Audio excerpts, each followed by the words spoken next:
Before we jump into the video, I am recording this after we recorded the video. Everything we're going to talk about with the Wolverine game is still valid, but actual gameplay just leaked. I'm not going to be showing that gameplay. You can do your own research and find it. Third-person hack and slash looks like pre-alpha footage. People are complaining, saying it looks bad. It's pre-alpha footage. It definitely has that mature tone from what I am watching in front of me right now. There is going to be a ton of blood and gore, and quite honestly, I'm impressed. I've seen pre-alpha footage before, and this looks spot on with where it should be. I think this is going to kind of go into what we talk about in the video here in a second, and it actually kind of validates some of the stuff we're going to talk about, leaks, rumors, and everything as well. So enjoy the video, and yes, there is gameplay leaked on the internet. Spider-Man 2 was one of the biggest games of 2023, reportedly the fastest selling PlayStation exclusive of all time. Now, Insomniac Games seemingly can't miss. And it's been pretty fun to watch them cook up amazing superhero games, one right after another. Now, we do know a third mainline Spider-Man game is believed to be in early production. The next game on their to-do list, though, is the long-awaited Wolverine project. It was teased back in September of 2021. Now, there's been a lot of drama surrounding this game, and today, we're going to go over everything that's come out about it, everything confirmed, everything leaked, and when you can actually expect to see official gameplay. I think we're a lot closer than some people actually think.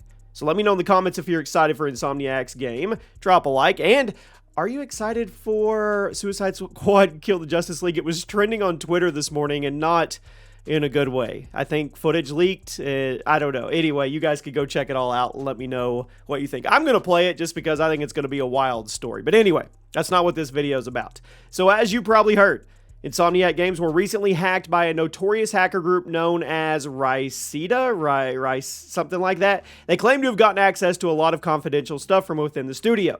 Not only do they have screenshots of Wolverine and apparently a bunch of gameplay info, they also got access to internal employee documents and even the passports and other government information on a number of Insomniac workers, including some of the Spider-Man 2 voice actors. That's scary stuff.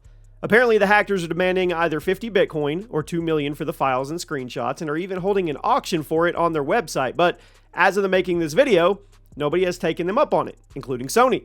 It's not currently clear if the hackers, are going to make the files public if nobody buys it, but I wouldn't be shocked if things started being drip-fed to the internet as a way to intrigue potential buyers and possibly get Sony or Insomniac to just bite the bullet and pay them to get the files back. But I always wondered about that.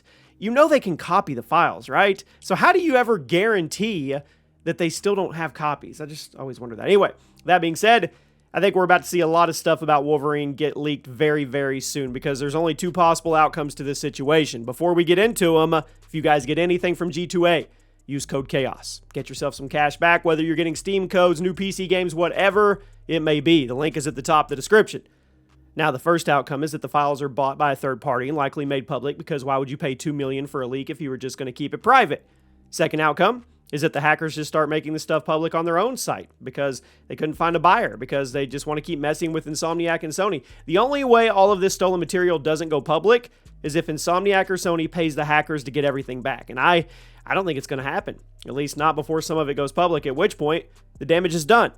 I simply don't think this situation is going to be resolved in a neat fashion, and a lot more stuff is going to find its way onto the internet before this story ends. But that also raises an interesting question. Is Insomniac going to try and get ahead of the leaks by just releasing some new Wolverine information on their own? It wasn't that long ago, Rockstar found themselves in a similar situation, elected just to release the first GTA 6 trailer a whole day early, so they could stay ahead of the leaks, make sure they maintain some kind of control of the hype train for their game. Now, obviously, the GTA 6 leaks were much more drastic than anything this hacker group claims to have on Insomniac, at least when it comes to marketing an upcoming game. This hacker group does claim to have sensitive employee information, which is obviously something Sony is going to want to get back, but it's entirely possible that Insomniac and Sony might try to get ahead of the situation by throwing together a Wolverine trailer and releasing it very soon. Now, it's currently believed that this game is scheduled to be shown off at one of the State of Play presentations next year, probably either the first one in February or the second one in late spring or early summer. The game is likely not going to launch until 2025, but Sony could use some hype generation here, and even though this situation is terrible for them, they could spin it. They could spin it into something a little more positive. Now let's move away from the leaks. There have been some debate over how Wolverine is going to stack up compared to Arcane's recently revealed Blade game. We haven't seen gameplay from either project, but Both are expected to be M-rated third-person action games that lean into things that make each character unique. Wolverine is expected to be extremely action-oriented, potentially even a hack and slash to some degree, while Blade is going to be a bit more slower, methodical, dynamic, take advantage of the main character's powers and abilities. The general vibe I'm getting from Blade's early concept art and confirmed details is an M-rated Batman Arkham City, which could be really awesome. I mean, with Blade as the main character, I'm on board. Meanwhile, Insomniac's game is sounding like somewhere between God of War and Dark Souls 2, but with Wolverine as the main character, and once again, I'm 100% on board. The main difference between the games right now is the art style. Both games have gotten a brief teaser trailer, and Arcane Studios recently released a batch of concept art for Blade. Now, Wolverine is seemingly continuing the mostly realistic art style of Insomniac's Spider-Man games, but Blade is seemingly going to be more stylized, more colorful, kind of looking like a comic book come to life, which is cool. The Blade concept art kind of reminds me of that game. Is it Sifu? Sifu? Did I say it right? I think it's going to fit the character and setting really well. It's also important to remember, the concept art doesn't necessarily represent a game's art style because a lot of things change during development, and some of Arcane's previous games like Deathloop, well, they also featured a very colorful and stylized art style during the concept art stage before taking on something much more realistic and grounded. But so far, the two games look like they're going to have very different presentations, which I think is great. It's going to distinguish them from one another, and it's going to capture their main characters' unique everything. Also, this is off topic a little bit, but James Gunn, I think, confirmed that we haven't seen the last Batman game in the or we haven't seen the last Arkham series game.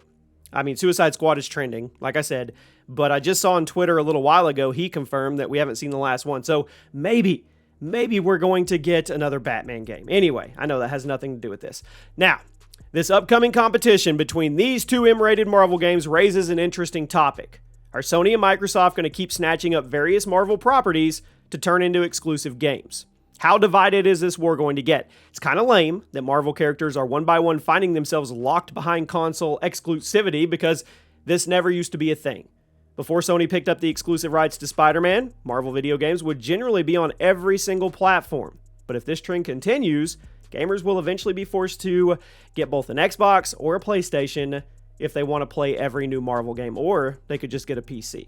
But as awesome as both Blade and Wolverine look, it will be kind of lame if Marvel characters keep getting used as ammo for the battle between PlayStation and Xbox. I really just, what I want for Christmas is Sony and Microsoft to come up with their own characters instead of buying the rights to characters that would otherwise be multi-platform. That would be cool, right? I'm sure you guys will let me know your thoughts in the comment section. So there we go. Wolverine may be coming sooner than you think, at least in the form of trailers and teasers, and that's not by design. That's actually more by force, which at the end of the day, I don't like the fact that anybody got their information stolen or anything like that. That's scary, scary stuff. But on the other hand, if it ends up with us being drip-fed information on a very, very, very anticipated game, we'll definitely be covering it for you guys. And we'll cover the situation with the hackers and Sony and Insomniac and see what actually comes from that as well. There you go, guys. I don't know if there will be another video up before Christmas. There may be. I think we're working on a GTA 6 video. But if not, I just want to tell you guys, Merry Christmas, Happy Holidays, whatever you celebrate. I hope you get to celebrate it with your family and friends. I hope you get to just take the time to enjoy it and relax. I truly, truly appreciate each and every one of you that comes to the channel for every video and supports. I see some names. I've seen some names on here that have been around, let's be honest, going on a decade, which just blows my absolute mind. I hope you guys have a great day, and I'll see you soon.